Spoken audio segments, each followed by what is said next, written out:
Dal processo mediatico già in parte celebrato a quello giudiziario che ben presto potrebbe essere avviato al Tribunale di Via Mazzini, le commissioni d'oro al Comune di Agrigento sono finite infatti sotto la lente di ingrandimento della Procura della Repubblica guidata da Renato Di Natale.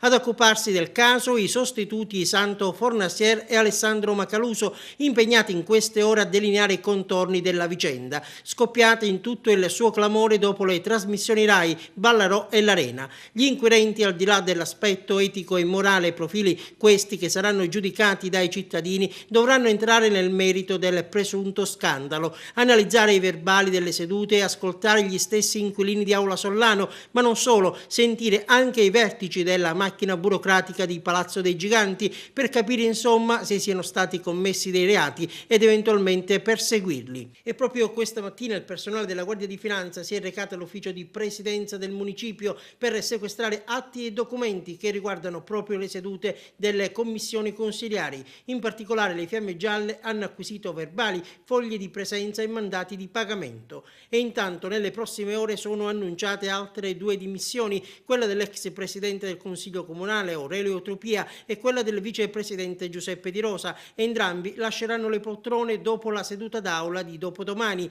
I due si andranno ad aggiungere ai tre consiglieri che si sono già dimessi: Nino Amato, UDC, Francesco Messina, ora vicino alla posizione di Angelino Alfano, ed Ennio Saeva, eletto nelle file dello Scudo Crociato e ora forzista. Ho sempre pensato, e continuo a pensarlo anche oggi, che chi fa politica e riveste un ruolo, che sia di consigliere comunale o di amministratore, non possono esserci su di lui ombre.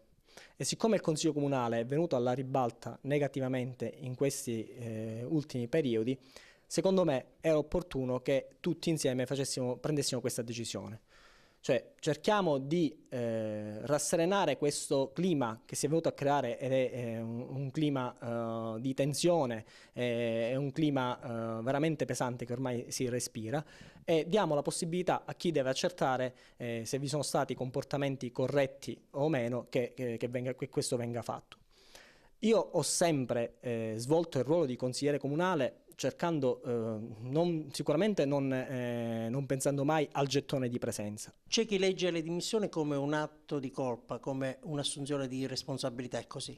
Per me è un atto di dignità. E con questo non voglio dire che chi ha fatto scelte diverse non ce l'abbia. Queste sono valutazioni personali. Sicuramente non è una fuga, perché non si scappa da nulla. Se ci sono stati, ripeto, dei comportamenti che non sono stati corretti, questo saranno altri ad accertarlo. Si dice invece contrario alle dimissioni individuali Geraldo Alongi, che poi confessa: i miei gettoni di presenza, così come risulta dai verbali, io li ho sempre devoluti in beneficenza ad associazioni che si occupano di cure palliative.